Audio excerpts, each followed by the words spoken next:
Good evening, everybody. Welcome to our city council meeting this evening for Wednesday, November 9th. We appreciate everybody being here. We will start with our Pledge of Allegiance tonight, and that will be offered by Grace Hymas.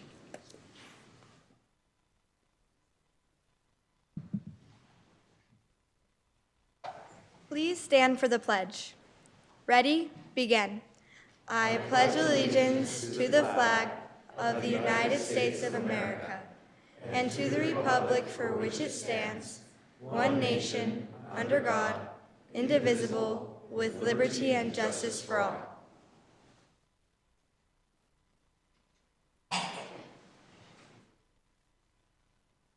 Thank you, Grace. We appreciate that. Thank you. We'll move on to item 4.2, City Council comments and recognitions. We've had a very busy week in the city with recognizing some new ribbon cuttings and buildings opening. If you don't know, Quick Car Wash is open. La Tapatios is open tomorrow. We did the ribbon cutting this morning. We just had an amazing, beautiful park open up. Juniper Crest? Canyon. Juniper Canyon. Juniper Canyon Recreational. Everything's a crest. Yeah, I know. So if you don't know where that is, check it out. There's some amazing things coming in the city, and I just want to give a shout out to staff and the Parks Department for making those things happen. We have very, very talented staff and good partners in our city, so thank you. Yeah, and speaking of the recreation area that just opened there, the Juniper Crest, that is just... Canyon. Juniper Canyon. What? God. Thanks, Teddy. Now you messed me up.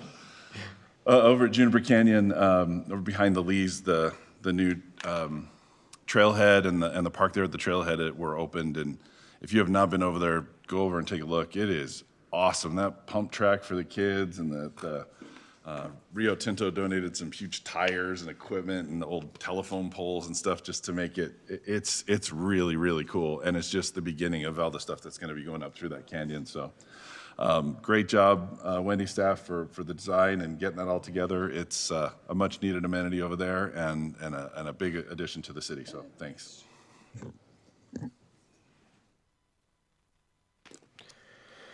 Okay, and as you can tell by our crowd tonight, we love these right now. We love recognizing the youth in our community right now. So tonight we're going to recognize the FBLA group from Harriman High School. And before they come up, I'd like to recognize their advisor, Ricky Stewart, who is here.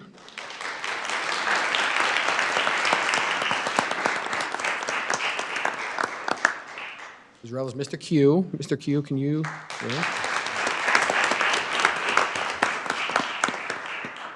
And with that being said, we are going to turn the time over to Caitlin. Caitlin's going to kind of take the lead on this and recognize, she's going to mention the names and kind of talk about their recognition. They've done very well at their recent competition, so come on up, Caitlin, and we'll turn the time over to you.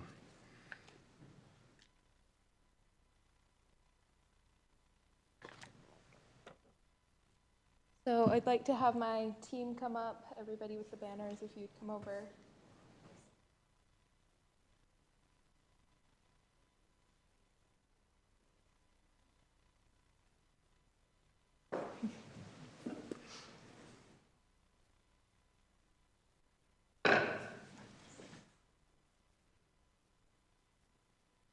Seriously.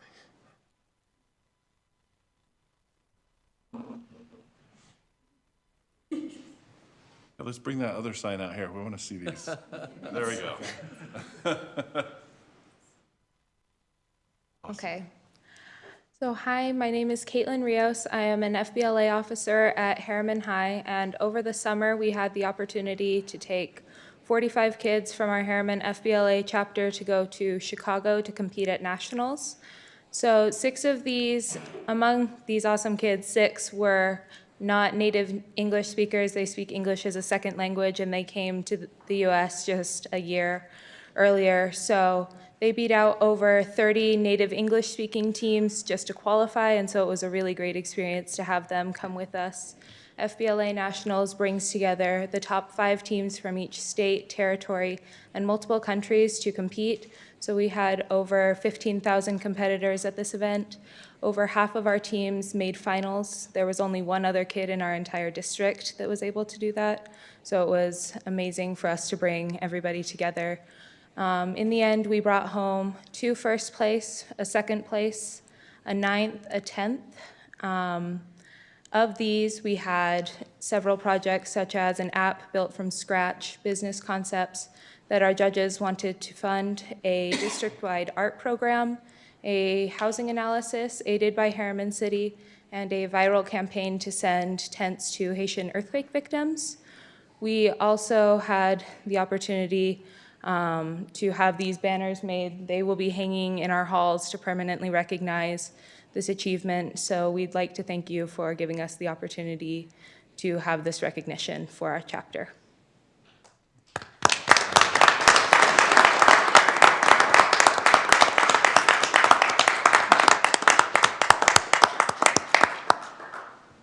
Congratulations. You guys want to say anything before? We're going to take a picture, so don't go anywhere, but do you guys want to say anything?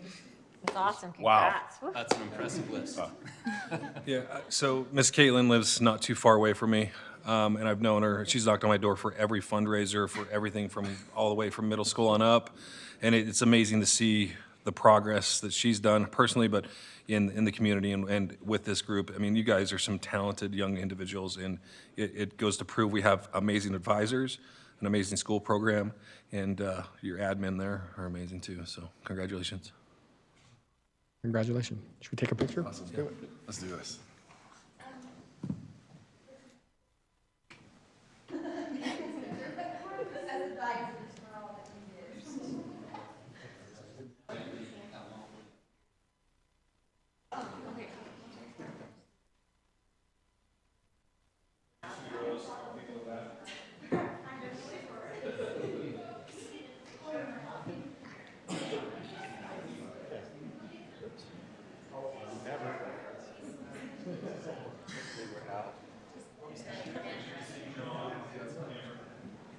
Photographers come from this general area. Yes.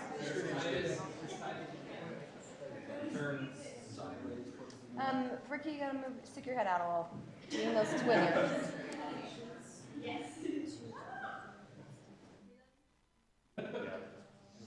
I can get everybody. Start this way. Everybody generally look in this area. And hold your smiles for a little bit. All right, 3, 2, 1. Okay, this one's for Harriman High, so smile right here. Okay.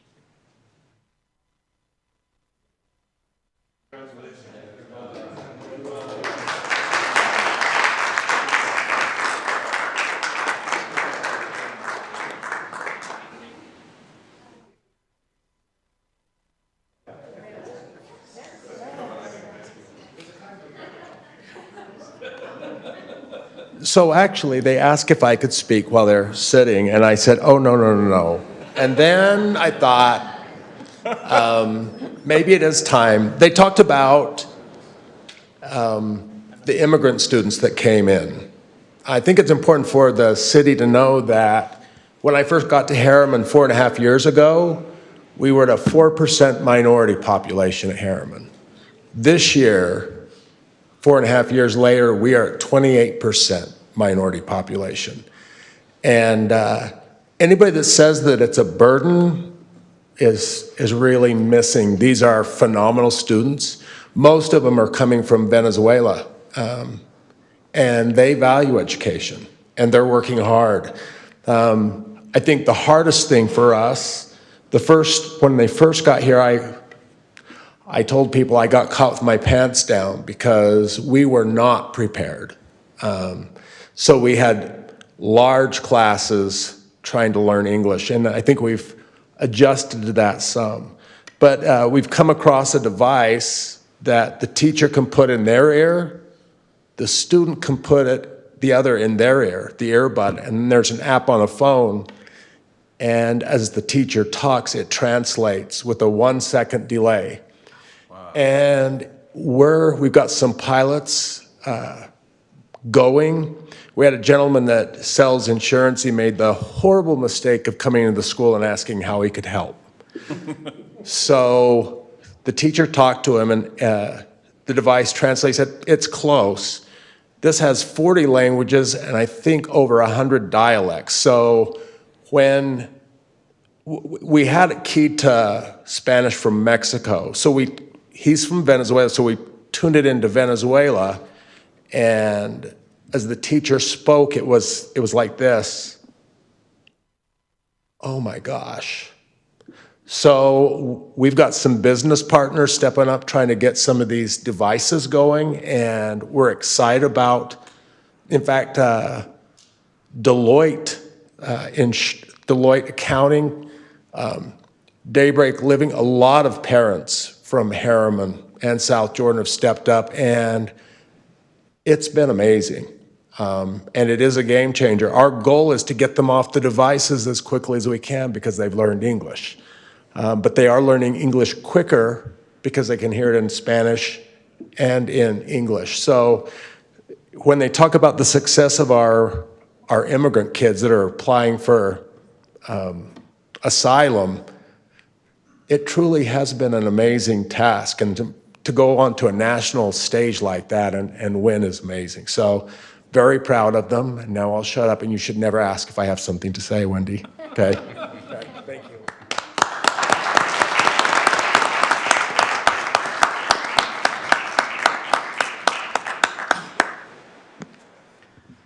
And I will say thank you, Ricky, for reaching out. I will take the opportunity to say if there are other residents aware of situations like this or recognitions like this that we can help with as a city council, this is what we enjoy doing. This makes the other stuff, Bearable. yeah, bearable, if you will. I like that word. So thank you for bringing it to our attention, Ricky, so we could recognize these fine young people tonight. And again, to all of you, congratulations and amazing work. So thank you for being here. So thank you. Now you have to stay for the rest of our meeting. But in all seriousness, you're welcome to kick off. We don't have a long meeting tonight, but you're welcome to, you're out of here. Peace out. Thank you for being here. They took me seriously for a second. For a second, yeah. We're going to have financial analysis and all kinds of fun stuff coming out. Future business leadership? No. Okay, we're going to move on to item 5, our public comment.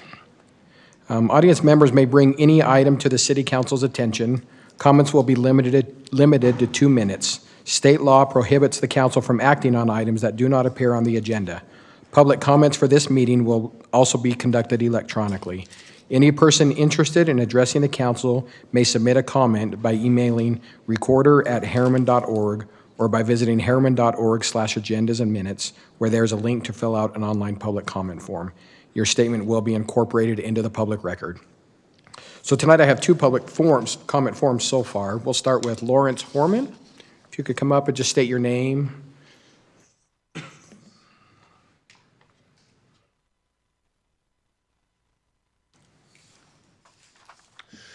My name is Lawrence Horman, and typically they ask you to tell where you live, and I usually answer that question with wherever I'm standing. And I do so for a very particular reason. I am here to advocate for the homeless, and depending on your perspective, I am homeless. And the inside joke is that I'm semi-homeless, but you'll have to see a picture to get that one. Anyway, I have asked the chief to hand up a copy to each member of the council and mayor, something I call the Deseret Defiant Initiative Packet. I run a page on Facebook called the Deseret Defiant Initiative, and it is about the homeless from the homeless perspective and what we would consider possible solutions to help solve the problems of homelessness. The things that I want to get across mostly right now is that homelessness is not a single city's problem. It is not a single county's problem or a single state's problem. It is something that has to be worked on by everybody in each area in order for there to be a solution. There is no one single all-encompassing solution, and cookie cutters just don't work. We've been trying that for decades, literally at least, if not longer. and they don't work. We have to start with something new. We have to do something different.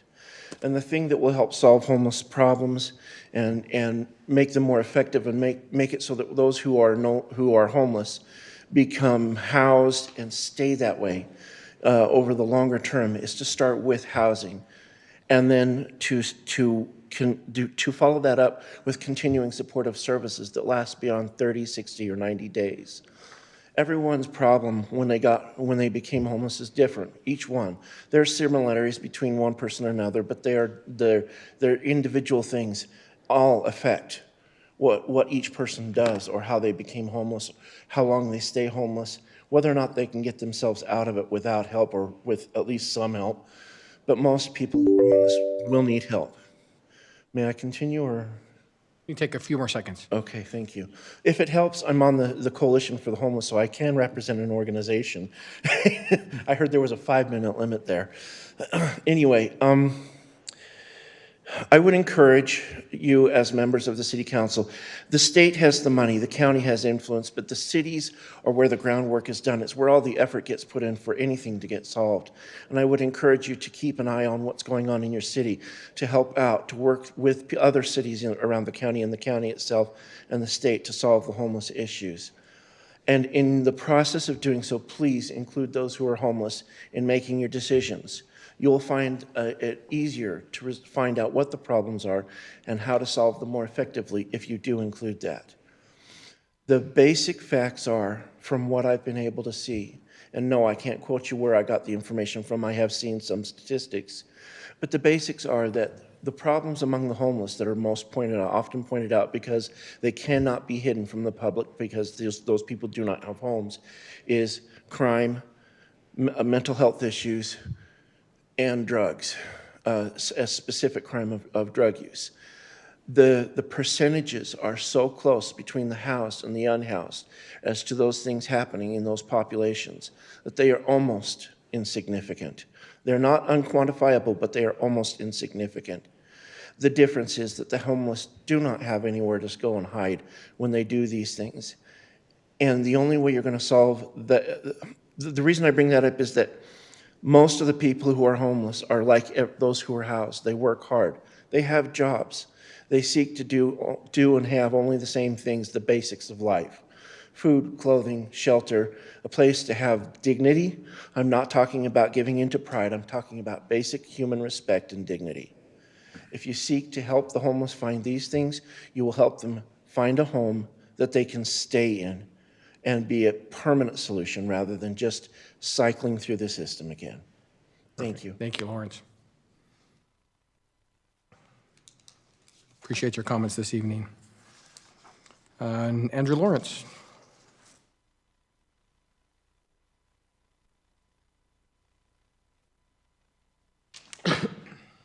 Hi, my name is Andrew Lawrence. I represent my neighborhood. Is it possible to have 5 minutes? Or? Okay, Council. That's fine. Okay.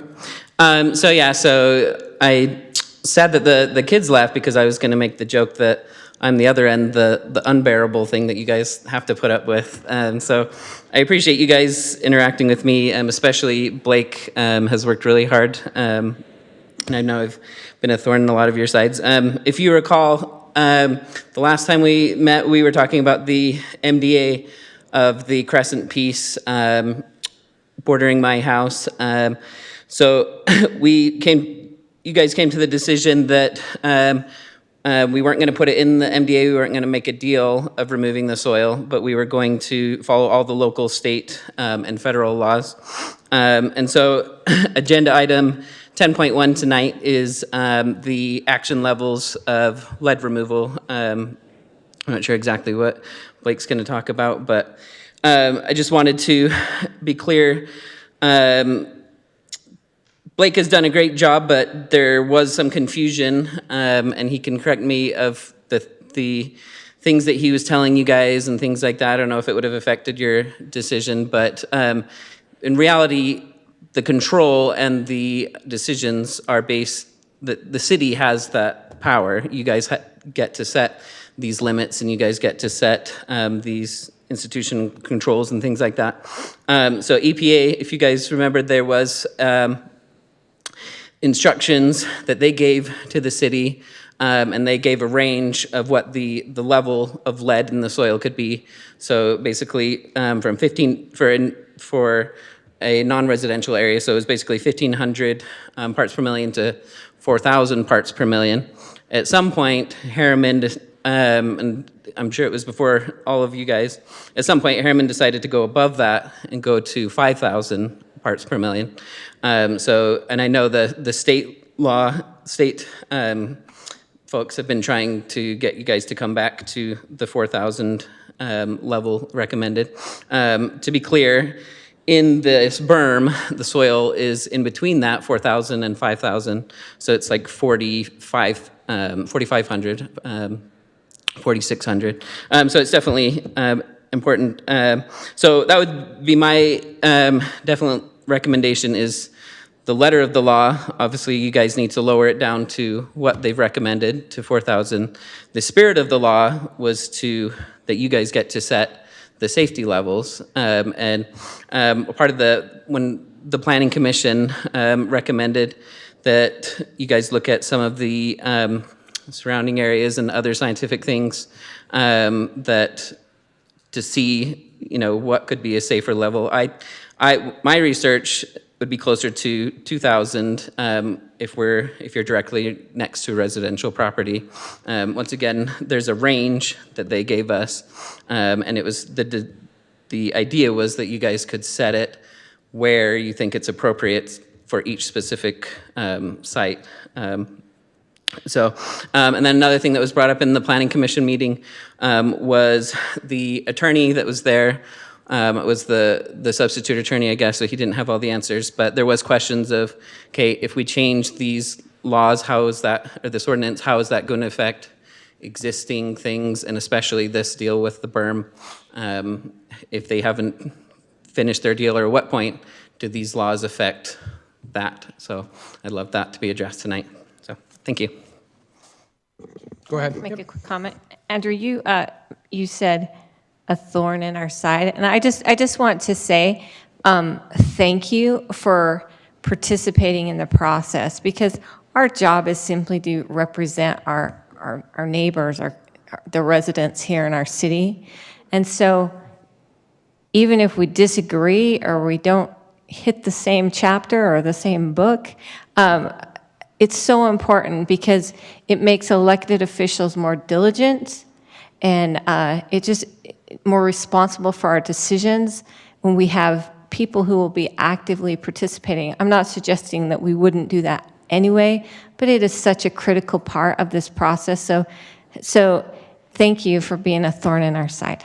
Yeah, I had the same thing written down. I mean, I know I've spoken with you and your wife on numerous occasions. You've not been a thorn at all. You guys have engaged and been involved in the process in a constructive way, and that's what we need more of. Thank you. Thank you, guys. Thank you, Andrew. Okay, I don't have any other forums. Is there anybody else that would like to make a comment tonight?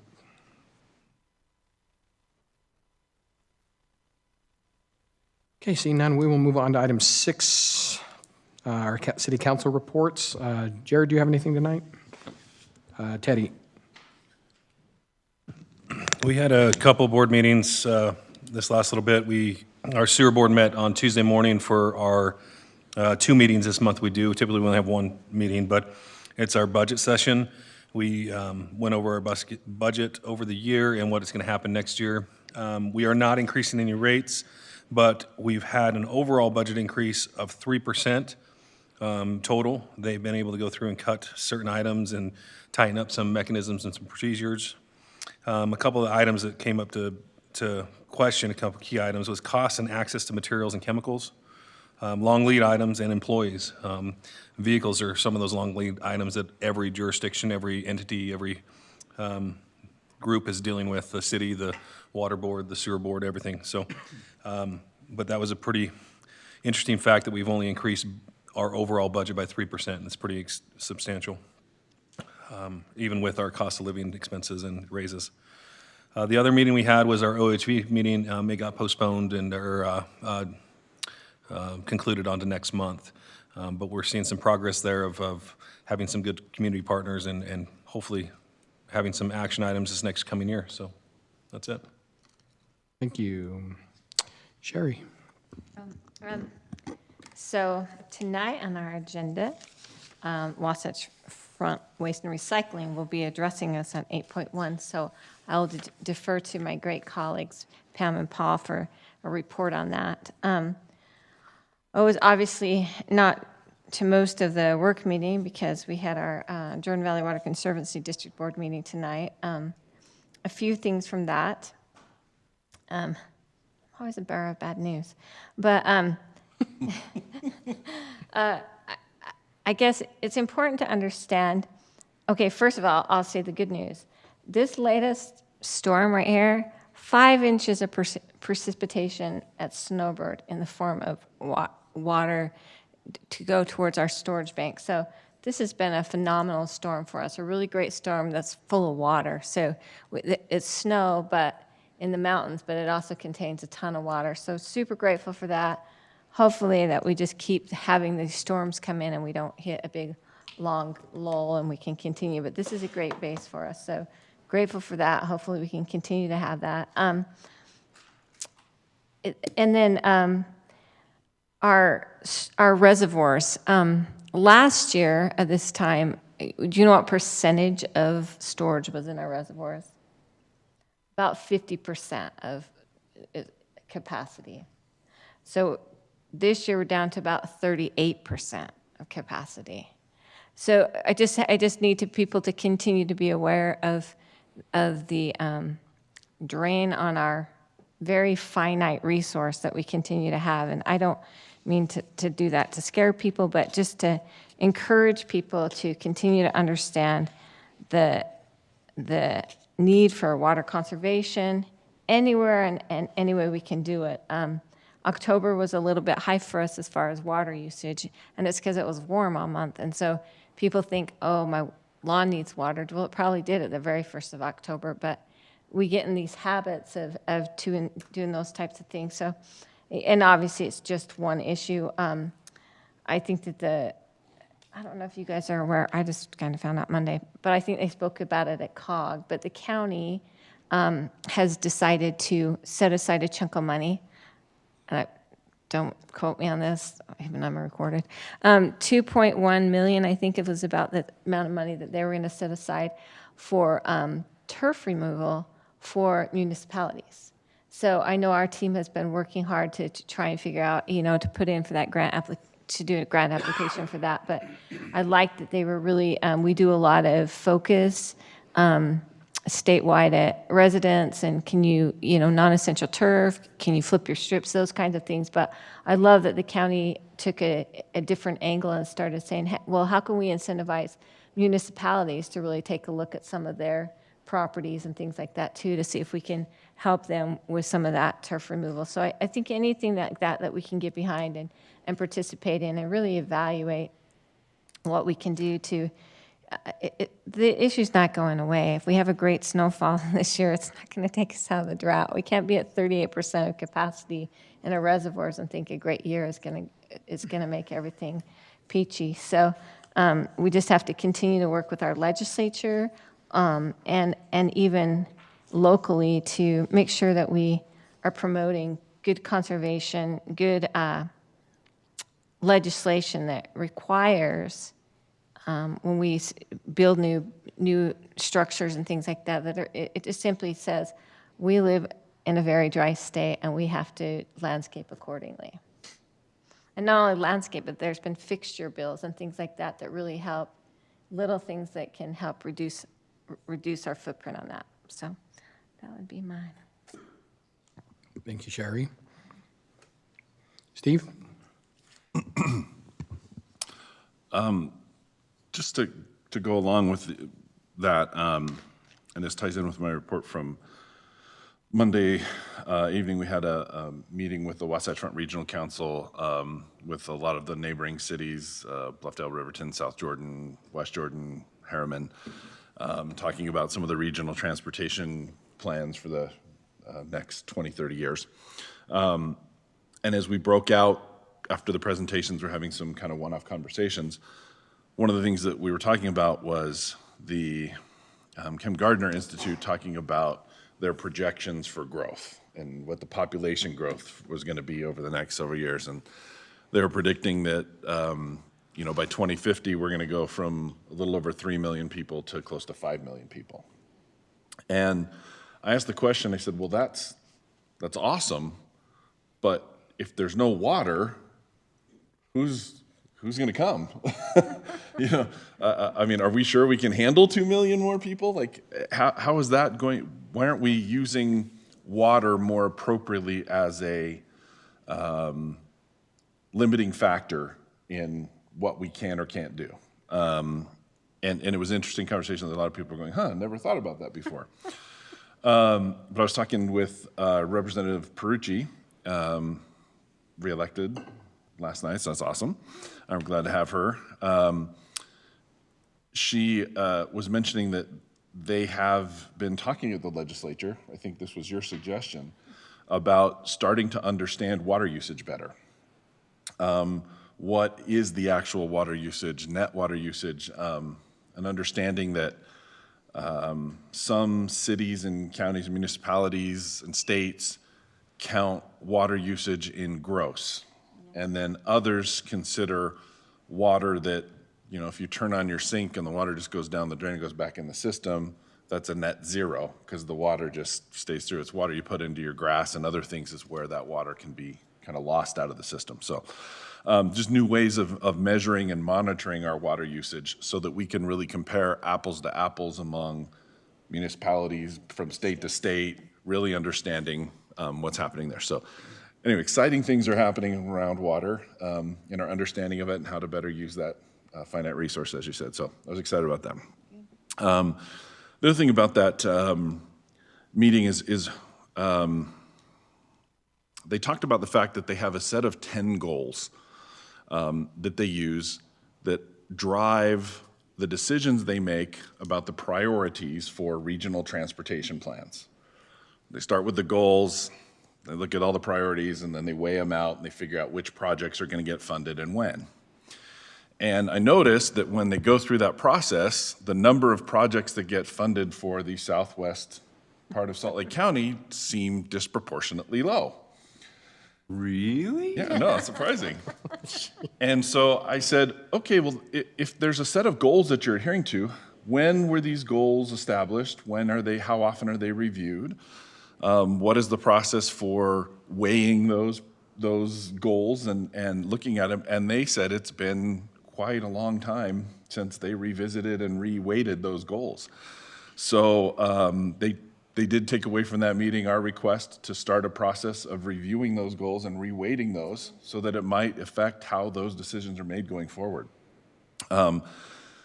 Not saying they're bad goals necessarily, but maybe they're being prioritized a little differently than what's going on. One of the things they did mention is that technologies change, demographics change, growth patterns change, sometimes very rapidly, and yet if the underlying assumptions and goals aren't being reviewed and adapting, then they're obsolete.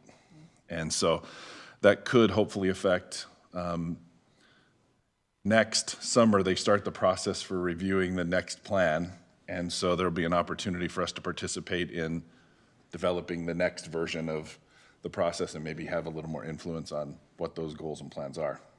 So anyway, I know that was a long-winded response, but these are important topics for what happens out here in our part of the valley, and the more that we're in these meetings, the more influence we can have, the better we're going to be. Thank you, everybody. I've just got one quick thing. We are actually able to host the Council of Mayors meeting here, and a shout out to staff for the way the city really showed out for that event. We put on, everybody was blown away by how we hosted. Especially if you want to get excited about our city, go to our YouTube page and check out the video. John, was it John, Tammy? Was it John that put that together? If you want to get excited about where our community is headed, I know there's some challenges that come with growth. But if you want to get excited about where our city is headed, watch the last YouTube video that highlights all the future commercial developments and all the other exciting things happening in the city. And John just highlighted it. It really makes our city shine. So I'm going to post that this week, by the way, on social media as well. So it's not getting near enough traction out there like it should. So I think we all should go post it, honestly. It's fantastic. But we did talk about homelessness, to your point about being here. Homelessness was pushed onto the county, under the mayors in the county this year to try to come up with a solution. And I think it was unanimous among the cities that the solution that the state put forward this year was not a good solution. A mobile, a rotating shelter every winter is not the answer. So I think it's pretty unanimous that they're going to go back to the drawing board this year. We did kind of throw our support behind a greater dollar amount, a greater percent coming out of the cities to go to the right locations to support housing, because it's a lot of the, I don't want to say burden, but a lot of the costs are being incurred by those cities where the shelters are. So, and to this gentleman's point, it's not a Midvale problem, for example. It's not a Salt Lake City problem. This is a state problem, if you will, a county problem. So we kind of threw our support behind a small, a increase in the percentage that could go towards supporting those cities and their efforts to have better services around that. So I do think the new process with, and I cannot remember the gentleman's name running the homelessness council, but he seems to be really wanting to dig in and get the right answer. So, yep, Wayne, yep. So I think Wayne's really trying to direct things the right way. And anyways, so really that was kind of the focus, but really just everybody check out that YouTube video, highlighting our city. So it's exciting stuff. So, okay, with that being said, we will go to item 8.1. The Wasatch Front Waste and Recycling District, 2023 tentative budget and fee increase report. And Pam, we'll turn it to you, and thank you for being here tonight. Absolutely. Thanks for having us here tonight. It's always a pleasure to come out to Harriman and prove that we're more involved than just your annual luncheon. It's always nice to be able to do that. It's always a big hit with our staff, as you know. We have like the biggest turnout, as I understand. So sorry I had to miss it this year, but I I'm needed a happy vacation. if the trash gets taken care of. It's a good trade-off. Absolutely. I do want to recognize Paul Korth, who is our finance director. He's also here with me tonight, and he'll come up and explain the numbers and the dollars and cents. And I always like to say that Paul makes sense of the dollars. He does a great job telling the story and the why.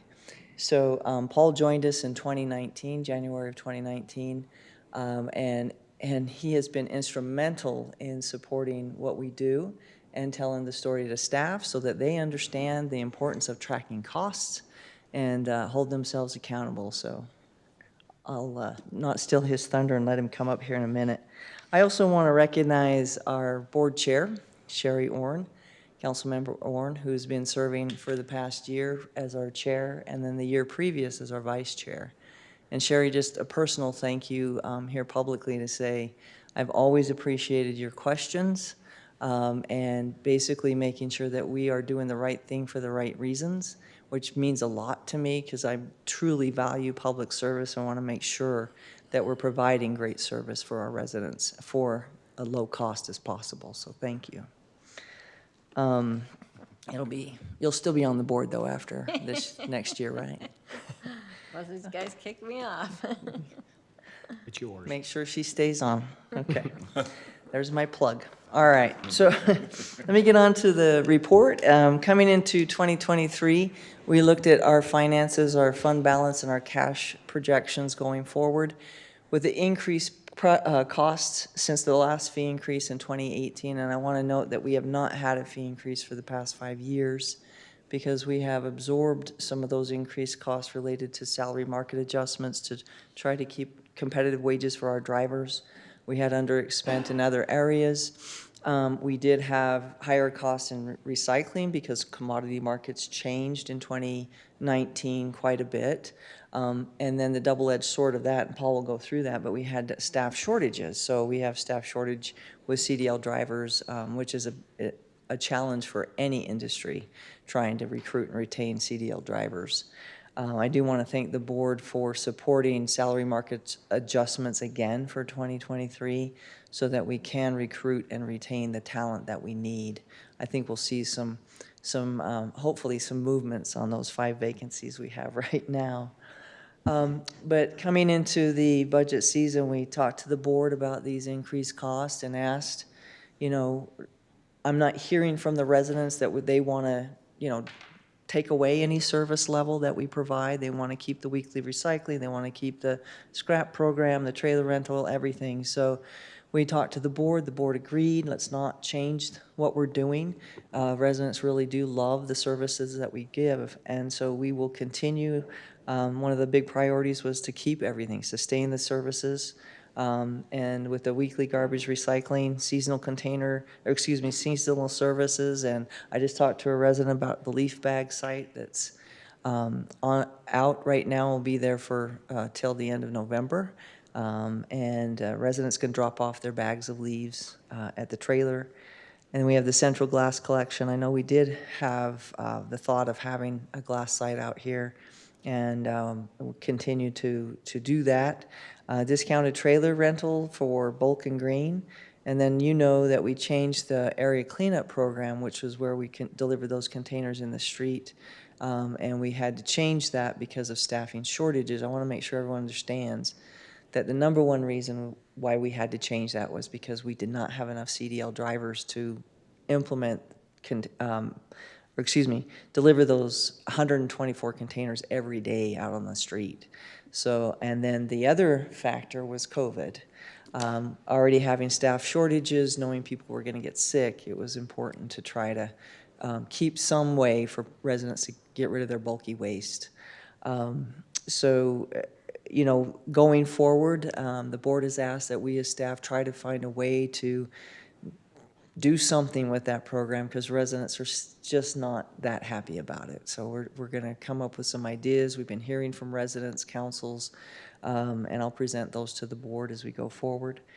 Then the second thing is we did need to look at implementing a fee increase to sustain those services.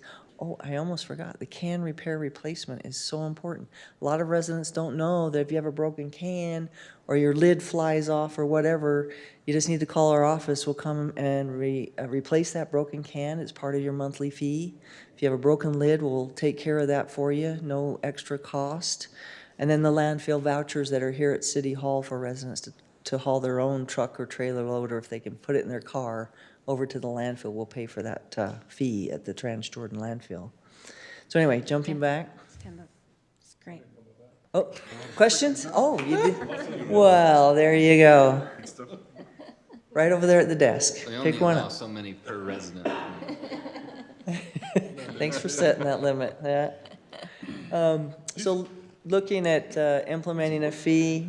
Oh, you too. The fee increase would be effective January 1, 2023, and it is to help manage the increased costs that Paul will go through, and they're related to the rapidly rising salary markets, fuel prices, as we all have seen, going out to fill up our car or our truck.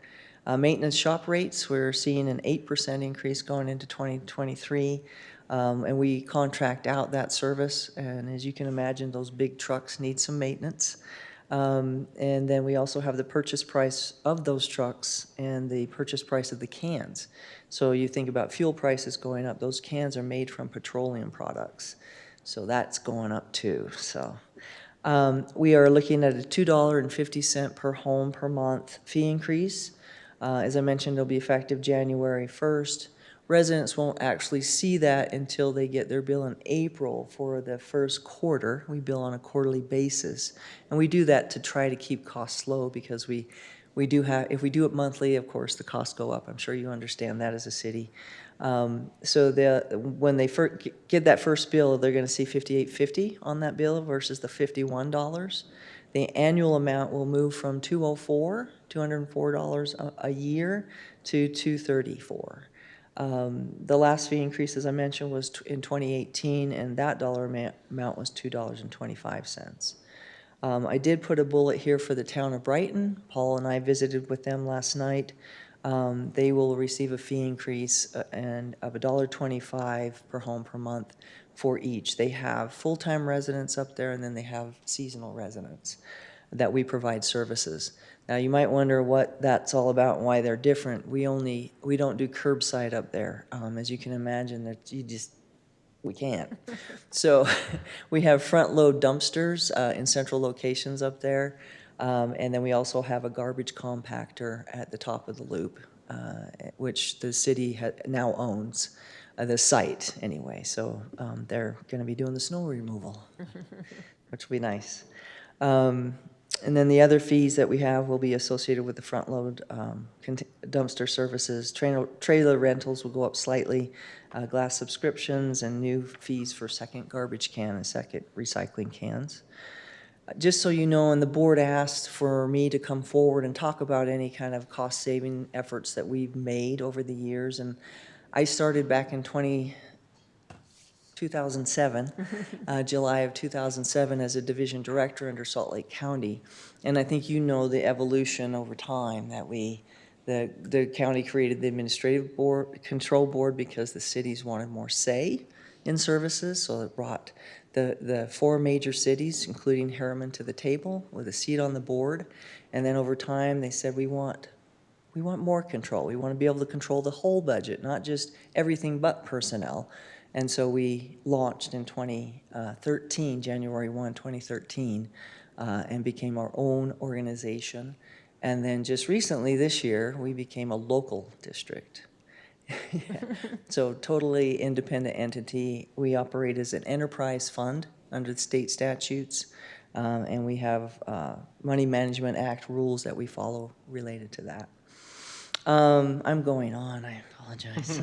So anyway, we've made improvements with technologies on our trucks with GPS systems, GIS, and routing and mapping to try to become more efficient, which it has worked, and we're continuing to strive for that. We've put on dash cameras, forward-facing dash cameras to help to monitor what's happening out there on the streets. Believe it or not, we get false claims that we've done property damage when actually we haven't. And so we have proof positive with the dash cam to prove that we're not at fault, to save hundreds of thousands of dollars and, you know, fighting those claims in court or what have you. And even though we're fully insured, that would still somehow come out in our policies, and you understand that as well. The other thing I like to talk about is the use of compressed natural gas on our big trucks.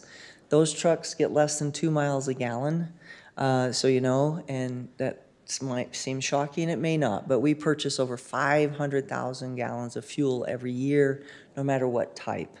So with looking at the price of diesel, and as I was coming up, I saw $5 on a sign for diesel and $4 something for regular gas. And we've been quoted $2 per gallon for CNG, which will go up about 15 cents per gallon, whereas diesel is going to go up. And right now 2 months ago, they quoted us $4. I think it's going to be a lot higher than that.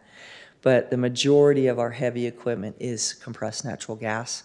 We're anticipating at least $1 million saving in fuel costs and purchasing that fuel next year. And then again, I mentioned we're always trying to find ways to improve services. And with that, unless you have questions for me, I'm going to turn it. Yes, sir. I got one question. Zip line. The zip line out there at the site in Jordan Trans. Do you guys run that zip line, or is that just an amenity out there? We do not have anything to do with the, you said Transjordan? Yeah. Yeah, we don't have any, we just drop off You just drop the off stuff. there, okay. I didn't know if that was part of your privy or not. Yeah, There's a no. zip line out there, yeah. So- Yeah, oh, I didn't know that. Is it one from one of our parks? No, it's Maybe it's the employees. Yep. Could be. Clear your sinuses, I guess. We appreciate it. So- We appreciate it, Pam. I am going to turn it over to Paul, and then when he's done, I'll come back up and let you know next steps. Good evening. My name's Paul Korth. I'm the Finance Director of Wasatch Front Waste and Recycling District. We just wanted to go over some of the main expense categories that we've had the last 5 years. And so I just put this sheet together. This is not all of our expenses, but it's the main categories. And so we can see trends and some of the increases. And so when we look at this, the first category, 2018, wages and overtime, $4.2 million. And we go out and we see that increasing. As Pam mentioned, we've done wage and salary surveys. And even with that in place, it's challenging to attract and retain employees. And I think a lot of us have felt that in different areas, with the current economic environment. But when we look at the estimate this year, 5.5 million for wages and overtime, and then budgeting 6.6 million. So it's interesting. I went back and looked. In 2018, our average CDL driver started at $17.34 an hour.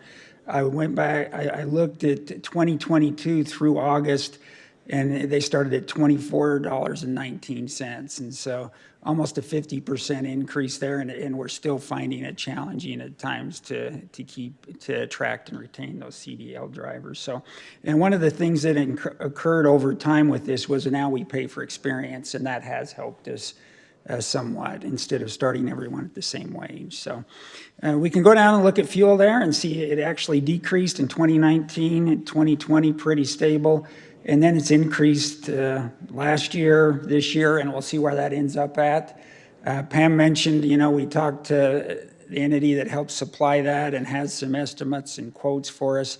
But sometimes you take a step back and go, does anyone really know where this is going to end or what the rates are going to or the timing of it? It's really challenging. And I do like to look at the economic numbers. I read things. I try to listen to things. And I've decided no one knows for sure. So there's a lot of forecasts and estimates, but I think we just have to stay flexible.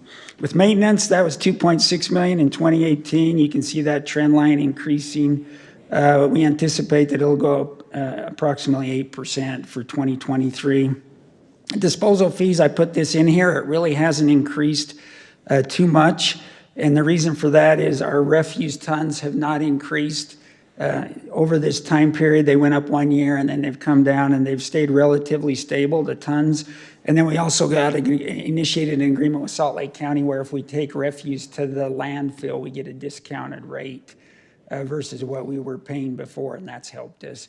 And so we still have to look at that. I mean, we don't take everything to the landfill because if you're driving by Transjordan, does that make sense even at a discounted rate? But we try to look at those things and take them into account. That's helped us.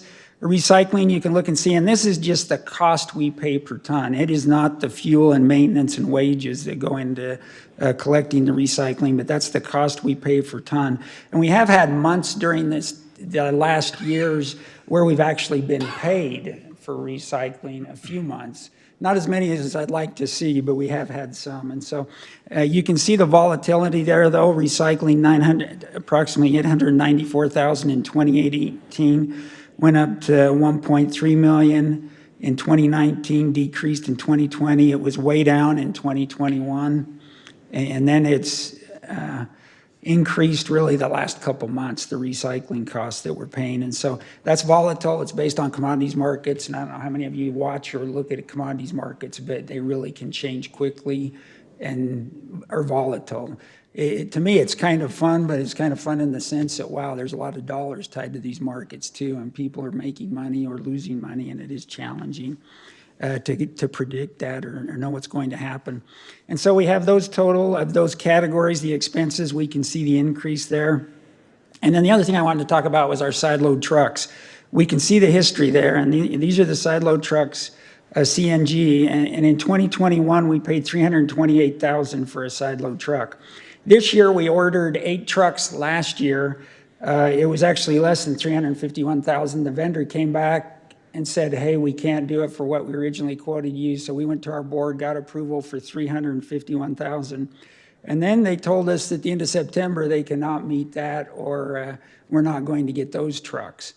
And so that was our side load trucks. We've had about as much luck getting like F-350s too this year. So we did. The good news was we got 2 front load trucks this year, but we're about $3 million short spent on our budget for what we thought we were going to get.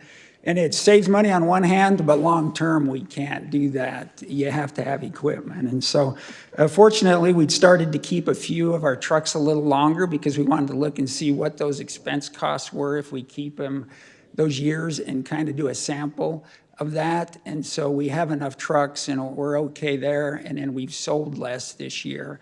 But it's been kind of surprising, but you look at that, and the cost of a side load truck's almost up 30% from 2021 to what we're thinking is going to happen in 2023. And so up almost $100,000, and that's significant. Pam mentioned the cans. Really they stayed pretty consistent until recently. $49 we paid for a can in 2018. That's about what we paid in 2021. This year we paid approximately $62, and next year we're thinking $74. So almost a 50% increase in just the cost of the can that people use. And so when we look at this overall, I went through, looked at those costs on the sheet, and then also the change in the trucks, and came up with $3.5 million, and then divided that by the homes served, and just came up with a number, $3.45 a month. But that's really looking at that time period from 2018 to 2023, and so some of that was covered by the previous increase, but we're also trying to be proactive and look ahead and think ahead and where are costs going. So are there any questions on this sheet? We'll move on. Okay, if we can move on to the next. I'm not sure, do we just hit the arrow here? There we go. Okay.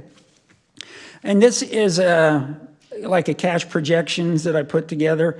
When we look at this, the numbers in blue, the bluish kind of grayish area, are what was our actual numbers off our audited financial statements. We can see the years on top, and then the different categories. We take the beginning cash, add in truck sales, add in revenue, less expenses, adjust for depreciation expense, and capital expenditures, and get a number. So the third line from the bottom there, the ending cash and investment balance is the one we want to focus on. And we can see there we were at 10.5 million, 10.1, 9.5, and I've adjusted this numerous times. I thought we were going to have, instead of the 492,000, I thought we were going to have about another 3 million in capital expenditures, which would have shown 2022 being about 7.3 million instead of 10.3 million. But that's what changed that. And then we've also adjusted our potential capital purchases in 2023, that 5.4 million. So hopefully we can get some trucks then. But we look at this, and it's just showing the trends in cash and investments. We do include our investments here because they're very liquid. We have access to our investments. So when we look at this, it just shows the trend. I think everyone here is familiar with costs and where we are with the economy. Us coming and saying, hey, our costs have increased, I don't think surprises anyone. We're still aware of, though, we're a public entity. When we raise fees, it's challenging for individuals, and we try to be responsible about that. But we also want to plan ahead and make sure we're in a good position financially. So any questions for me? Nope. Okay, thank you. No, I would just comment too, as Pam's coming up, that I think that we were thinking that we would have to come in for a fee increase like 2 years ago, but Pam and Paul have done just a fabulous job of really looking at things and figuring out ways to be more efficient, and just really doing a good job of managing the organization so that we do try and keep our costs as low as possible. And as you see on this illustration, you'll see that 94% underlined, because we've always come in under budget, we've always come in under budget. And so Paul put together the cash projections, and even what he showed you on the previous slide, at the 94% of the budget, if that helps. So we wanted to make sure we're not overinflating the numbers.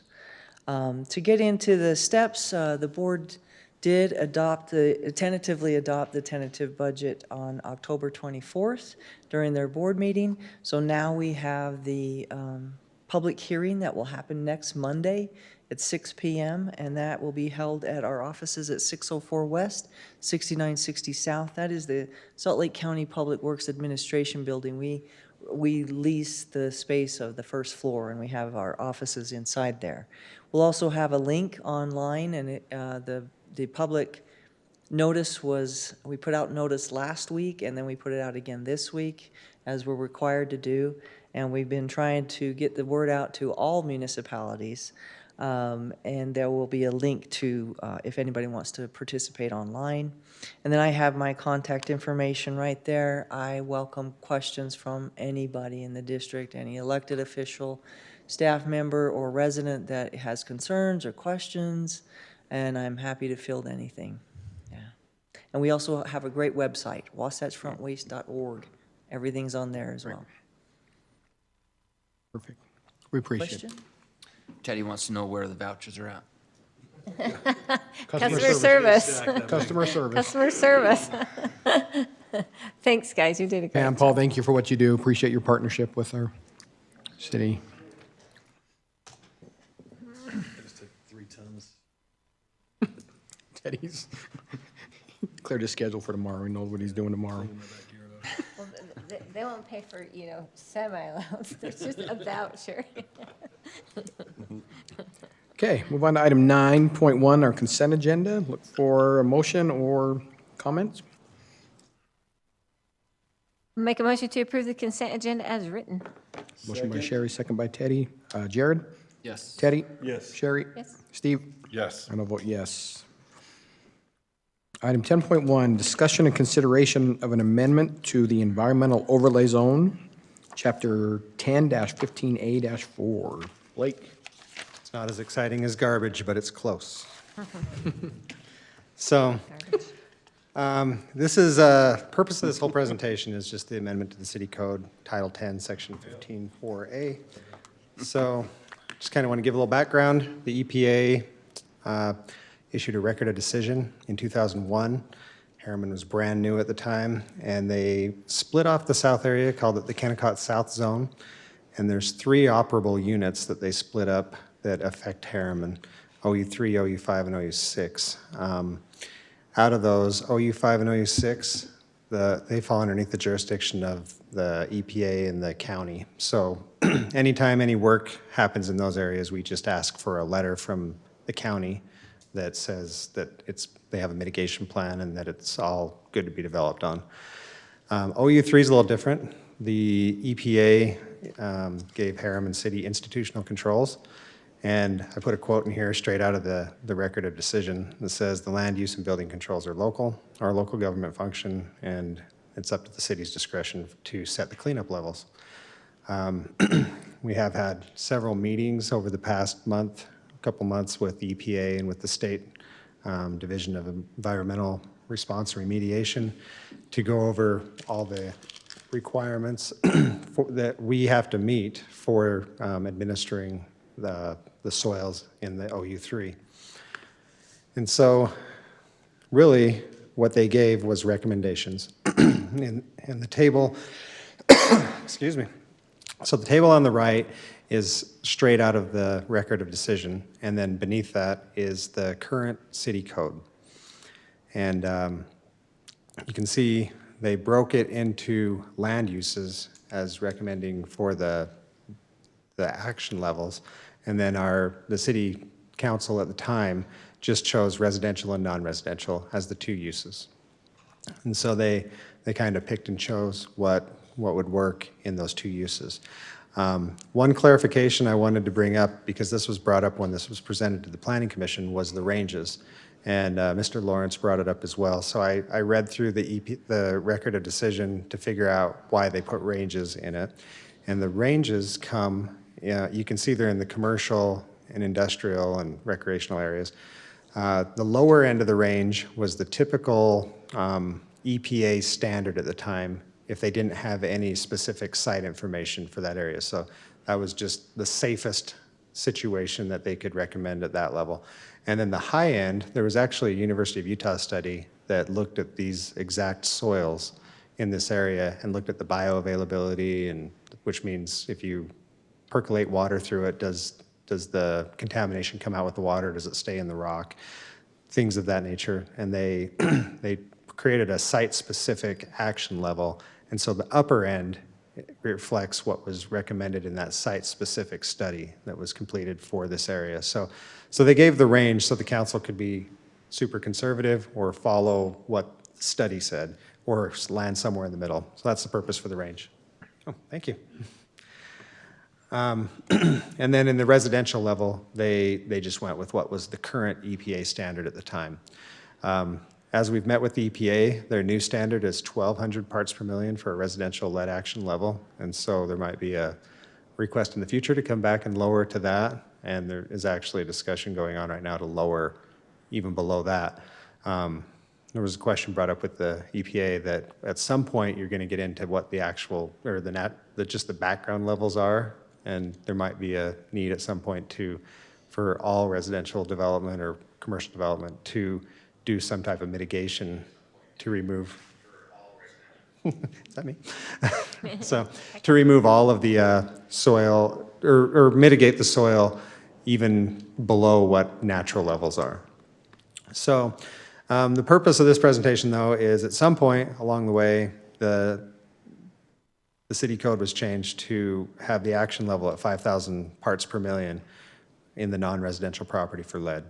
And the EPA's max level recommended in those uses for commercial and industrial was 4,000. So we've been approached several times from the state and EPA asking to lower that level, and we just went through the process of having to go to Planning Commission since this is in Title 10 and LUDMA requires any action in land use code to go through Planning Commission for recommendation and then council. So here we are. This is the recommended text amendment for this code to bring the action level for lead in the non-residential area down to 4,000 parts per million. And then the Planning Commission also recommended to lower the arsenic level.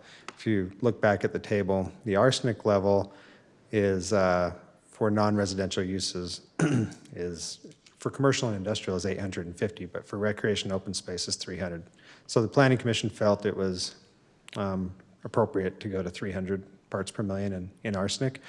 I spoke with our environmental consultant and asked if this had any implications on our existing soils, if we have to go back and clean anything up that's already been done. He said no. I never did verify that with anyone at the EPA, but he did say that it was no, any new action would just require this to be cleaned up to this level on new development, and old stuff is essentially grandfathered in unless they go back and redevelop it. This change, as we presented it to the Planning Commission, is just going to be the first step. We're currently working on a revamp of the whole environmental overlay zone text. We want to discuss, stockpiles, what happens in the OU5, OU6. It's really basic right now, and we want to make it a lot more detailed as development occurs, especially as we go out through Olympia and those areas where we run into more of these contaminated soils. So with that, I'd be happy to answer any questions, or I guess the recommendation on this was to approve this as is shown on the screen right now. Like, why wouldn't we just go ahead and change that residential property lead concentration to 1,200 milligrams at this time? Parts per million.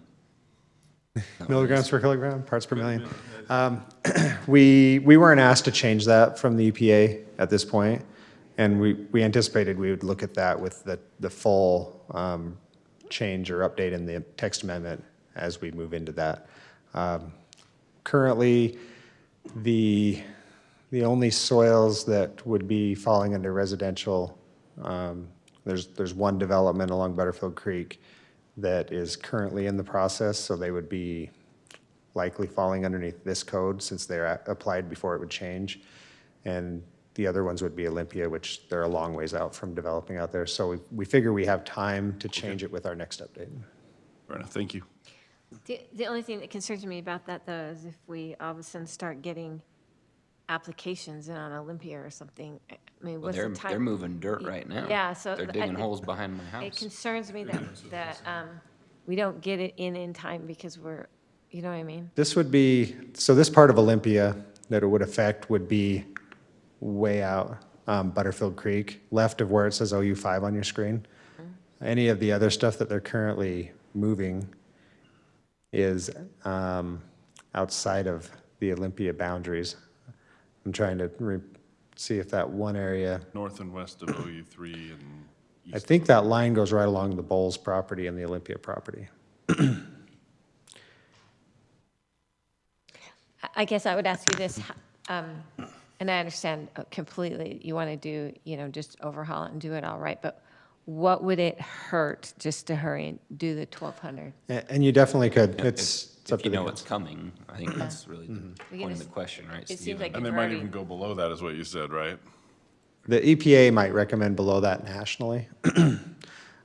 So, yeah, I think if the council chooses to do that, there's no objection, and I don't think there's any downside to it. I mean, our goal is to provide a safe environment for residents and businesses, so that would help us achieve that goal. I'm good at 1,200. I like that. Because we're going to go at least there, so it's like we might as well just do it because we're already making a change, so. That way we don't have to have them do more work if it comes back at that. We're done, we're in place. I agree with that too.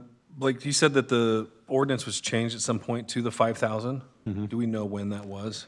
Is I that think it was for- 2017, and Recent. I looked back, I can't figure out why. I wonder if it was a mistake when it was getting codified, but couldn't figure out why, so we figured this was the cleanest way to go back and change it, because it was 4,000 before, and all of our documentation in the engineering standards says Could have been a 4,000. typo, possibly, Code or- went to 5,000. Okay. Oh, yeah.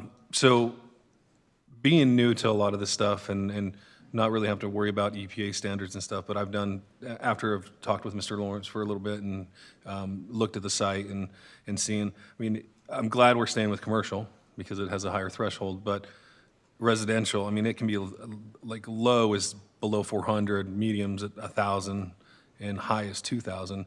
We're still in that high range from 1,000 to 2,000 at the 1,200 for residential. That's still pretty significant off the EPA. Well, yeah, that was going to be my second question to go along with that.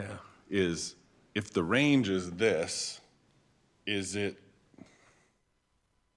appropriate that we say the maximum end of that range is what's best for our residents? If we have I'm glad I'm not the only one that was thinking that same thing. Is there a more moderate number that is, And I think a lot of it rests or goes back to that University of Utah study that was conducted that showed the bioavailability for these soils is very, very low. It was, you could grow vegetables in it, and it wasn't picked up in the vegetables in the study from what I was reading on it. So absolutely going lower can provide a little bit more safety net if you're unsure about what the soils are doing. But I think based on that science. If I may, at least the way I'm thinking about it, and I think the way the questions have been asked is if we're looking at a range, so maybe this is jumping because we're just giving a number for residential, but if we're jumping to those that have a range, we're going with the highest number at the range. That's our starting point rather than starting at the lower end and coming up. Yeah, and I guess it just goes back to saying the low range was the general EPA standard for all soils. So I don't know how they came up with that range, but I imagine they tested 100 different samples and came up with some soil, if you ran water through it, it leached all of the contaminant out into the water. And so, okay, that's gonna be our low range. Our soil, they did the bioavailability test. It didn't leach any out from what I read in the study, or very little out. So then it had a low solubility, so that had the higher action level because it didn't have the higher risk. And so that's. So I just want to make sure that I'm understanding. A study was done, the soil has been analyzed, and it's saying that at this 4,000 parts per million level, there's the water solubility, the bioavailability of the contamination is very, very low, if next to zero.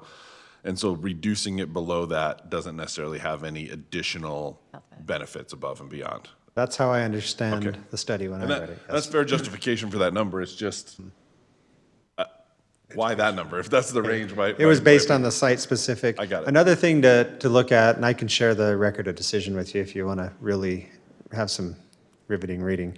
The highest levels, at the whole area, when the EPA came out and tested it, there was only like less than 2% of the whole area had soil at that level. Most of the soil was pretty far below.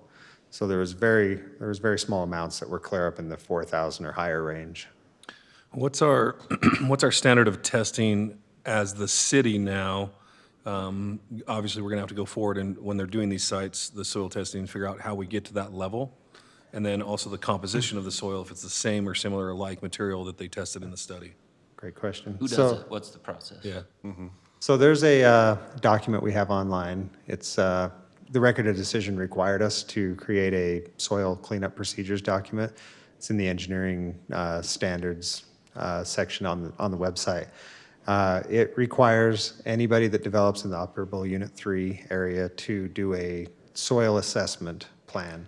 So they go out and take samples, and it's representative of the area. We typically grid it out and do every 25 or 50 feet in a grid. And they have a little tool. They go out and shoot the soil, and they take it at the surface, dig down 6 inches, keep going until they don't hit the contamination anymore. Contamination was brought in from the irrigation ditches, so it's typically in the top 2 feet is what everything has found. And so we go out and grid it. They make a heat map with that, and then they create a mitigation plan off of their sampling. And these plans are all created by professionals that have licenses in this field, and they submit those. We take those, review them. We have a consultant that we've hired. It's called Earth Touch Engineering. They review everything, and they give us feedback on if they feel like it's meets the standard or not. And then the development occurs, they execute the mitigation plan, and then they're required to submit a final report on what was done, and then if they met the mitigation plan or if they did anything different.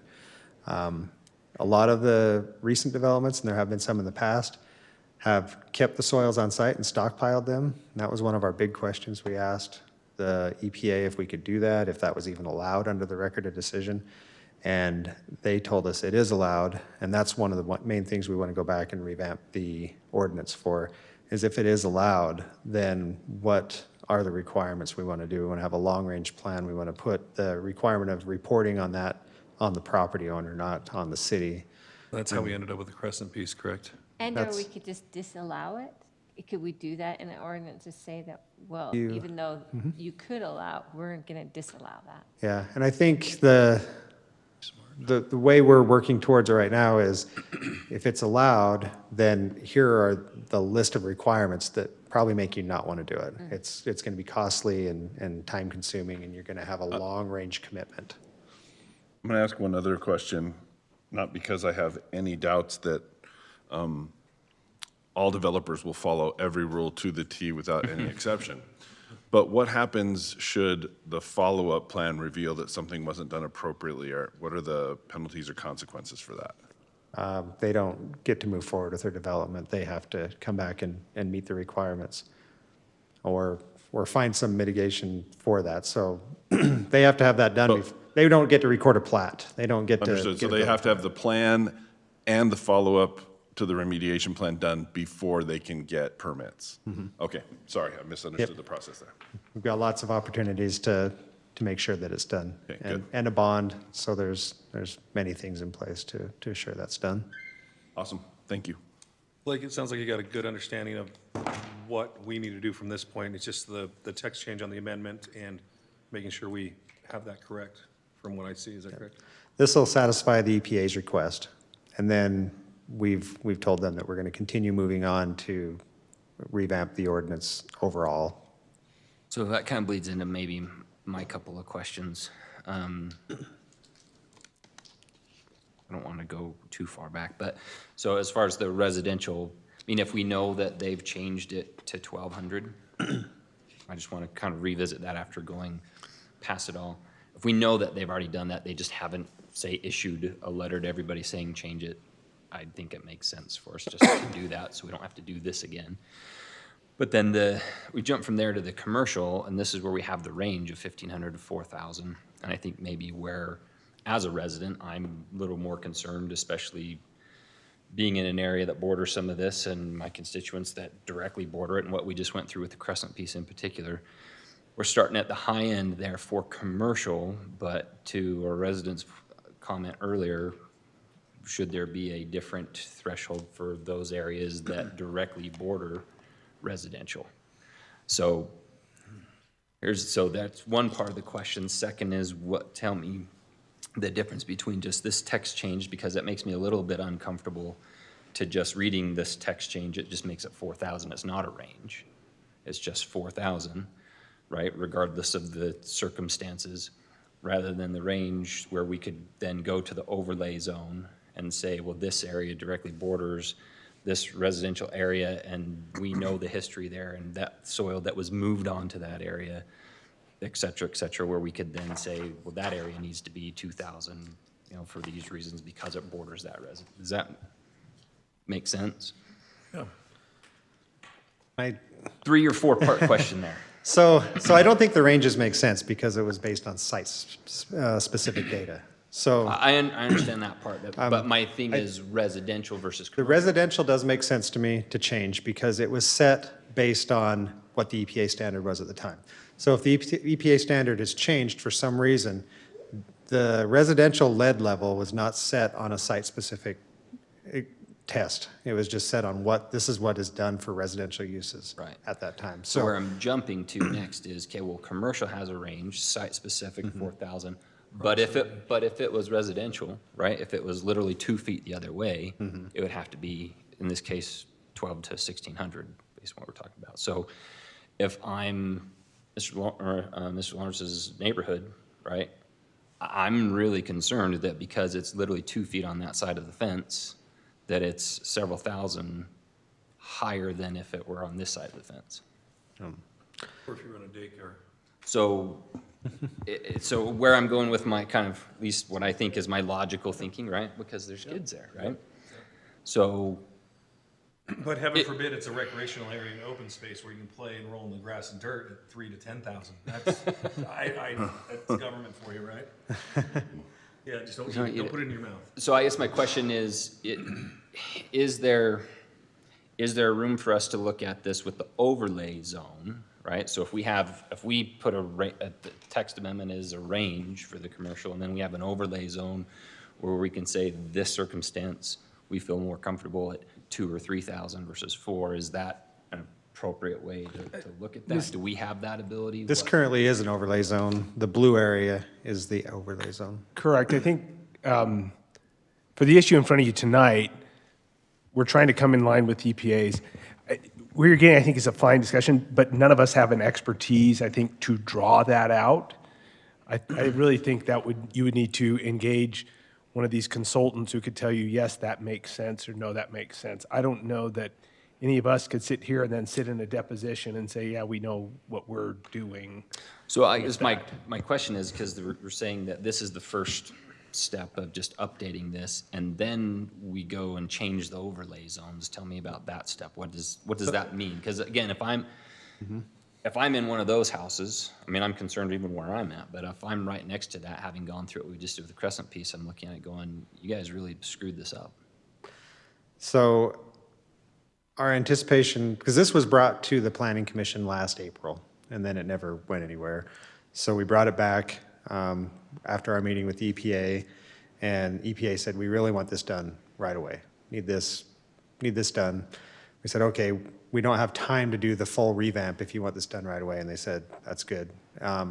As we started meeting with our environmental consultant, we started looking at all these land use types and trying to think about when Harriman was going through this in 2001, Harriman was a farming community with some residential. Right. And so it was easy to say residential, non-residential. And there was a lot of attitude about the EPA coming into the city, who was going to come in, clean up their property, what was going to happen. Kennecott was also playing in that whole situation. They weren't responsible for this, but they were taking some of the lead on cleaning things up, but they didn't want to take on too much lead, I would imagine, because that's an expensive undertaking. So I think our whole purpose for doing the big change in the code is because, one, we can now identify these areas and where they go in the city. So we can expand from residential to non-residential to say, okay, we have residential, we have commercial, we have industrial, all these other uses. And also, when this was done, Harriman's footprint was a small little city. The city boundary was literally Old Town. And so we've expanded. When this was first done, the OU5 and OU6 weren't even part of the city. They were outside. So we need to have some type of code to address, here's the process and here's how it works. in those areas. Here's what we need to see to allow development in there. And so that's the purpose for the main overhaul, is just to make something more clear, because when this was written, this A and B you see on the screen, that's all we have to work off of right now. Right, so what is the next step of updating the overlay zone? What does that entail? What does that- So there's going to be several meetings with with our consultant, with the EPA. We're going to open up create a whole new, there might be a new chapter in the code, just like we did with our stormwater when we came in and adopted a stormwater fee. I guess maybe I'll narrow the question. What does it, if you live in one of those houses that borders a crescent piece, what does that change in regards to? None of this changes anything that's proposed there, because they're going to create a stockpile. It's already a stockpile. So their plan is to remain a stockpile. What we want to have in the code is if you do a stockpile, these are the things, city's not going to be responsible for monitoring it, for reporting to the EPA.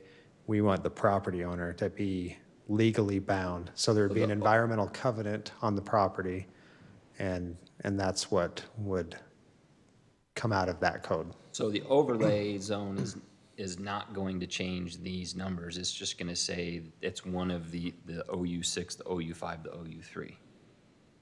So it would expand out to include. But it's not the going to OU5. change these threshold numbers in those areas. I think it could. Could, yeah. Depending on what these consultants come back with and to say. I think when this got hung up at Planning Commission, they got hung up on zoning. This is a use, because I know there was a question about, what about these A zones? Are they 10,000? No, it's not a zoning issue. This is a use issue. So where you have a residential use, even if it were zoned commercial, it would need to be, at this point, 1,600, because that's what's in today's code. If you go down, so I think your point and your concern, I think those are good things that I'm just trying to we need to probably ask our consultant and say, what should we be doing? Using that University of Utah study and say, okay, is this still valid? EPA continues to change their standard. If one of the standards, you read it, if it's in a playground area, it's supposed to be less than 400. But then you have parts of this country where that's above what is occurring naturally. And so it's a real issue, because how do you abate something that's natural?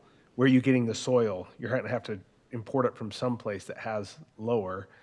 There are a lot of questions going on about how the EPA is going to do this. This is not as soluble as some.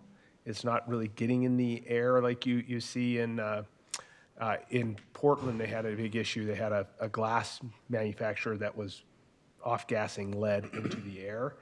And then as they did some longitudinal studies on the health of those people, they realized we have a serious problem. Those went into some of these regulations. You look in the early 2000s as that stuff was happening. I think there's probably room to move. If University of Utah did the study today, it might come in less than 4,000. But I think that's something we need to engage with the consultant. Because if you ask us today, I don't know what that should be. Until we really look at it. I do think there maybe needs to be some buffering between uses, and again, not necessarily a zone, but those uses.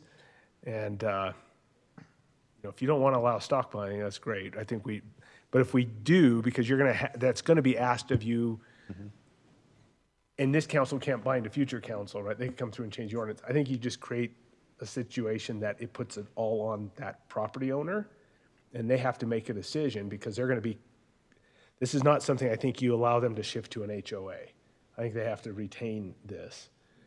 How do they do it going forward, so that really the incentive is they're either going to do it correctly, or they're going to take the property or the soil and dispose of it the way it's supposed to be done. So it's staff's recommendation for today that we go to and then come back with, there's going to be more discussions, more information to make this. 4,300, is that what it was? And then the 12 on the residential? Those are my three thoughts. I think we approve that tonight, move forward, direct staff to continue to work with this so we can get those, because we may be off. I mean, we're already dropping it 1,000, right? from 5,000, 4,000. And And it brings going it beyond that, although it might be, we're following what the EPA's recommended adjustment is. And I would question the justification for making additional adjustments to that number until we've got this other feedback. That's where I'm right? at. I think we could potentially be Yeah, and facing liability. if I'm understanding the process and the end goal correctly, I think I'm okay with that now. And the end goal being that we need this and the overlay zone revamp, whatever I want to say that way, in order to put that responsibility where it needs to be, like that. Correct. That's the end goal of this. Correct. Because when I read through staff report here, right, and talked to a few residents, I'm looking at this going, that's really alarming that literally 2 feet on that side of the fence is so much higher than this side. That's not really what that means, and that's not how it works. And the purpose of doing this, Yeah, I the mean, purpose of it's- doing this is not that. It's entirely It's a terrible possible way to say that it. the soil 2 feet from their home is less than 1,600. That's possible. So again, that's what we don't know. But it's What more. the concentrations are at what part of the soil and how close it is to the houses and how much of that would be disturbed by what the plan is versus This is left more alone, about, all that kind of stuff. this is more about updating things so that someone is held responsible. Yeah, yeah, agreed. Yeah. And, yeah, I'm comfortable. I think it brings it back, I think it brings it into what the EPA has requested. And it does a little bit more than that, because even though they haven't currently requested, we know that they're going to go to the 1,200. So it puts us in line with that, and it gets us on the right page to start making good policy. Yeah, I would just add that going from 1,600 to 1,200, there's a justification for it, right? Yeah, We're- yeah, we're- We're yeah. going in the right direction. Going below the 4,000, we don't quite have that justification for, so. So that's what we're looking at. So- I'll make a motion, Mayor. Okay. I'll make a motion to approve ordinance number 2022-44, amending Title 10, 15A of the Harriman City Code regarding the action levels in the Environment Contamination Overlay Zone. In addition, well, give me a second. In the residential overlay zone to 1,200 mg per kg, and in, doesn't have B on there, in 10-15B to come in line with EPA standards of a maximum of 4,000 mg per kg. Is that correct? And the arsenic one also. And the arsenic levels down to 300 maximum. Second. Okay, motion by Teddy, second by Sherry. Jared? Yes. Teddy? Yes. Sherry? Yes. Steve? Yes. And I'll vote yes. That motion carries. Thank you, everybody. Future meetings. Planning Commission meeting, November 17th. Next City Council meeting, December 15th. We do have a joint session, November 30th? November 30th, joint planning at 6 o'clock PM. Night of Lights on November 28th, 6 o'clock. It's going to be amazing. Anything else? What other events do we have? We've got a Veterans Flag Ceremony on the 11th at 9 o'clock on the front steps of Harriman City Hall. Right, 9 o'clock out here. A flag Senior social presentation. tomorrow. What's that? Senior socials tomorrow. Senior Social tomorrow at 11 o'clock here. It's going to be packed. They put extra tables in the hallway. It's going to be amazing. And again, Los Tapatios grand opening tomorrow morning at 10. So, okay, with that, I'll look for a motion to recess. We've got to go back to work meeting, right? Look for a motion. So moved. Second. All in favor? Aye. Thank you, everybody. Can I get a little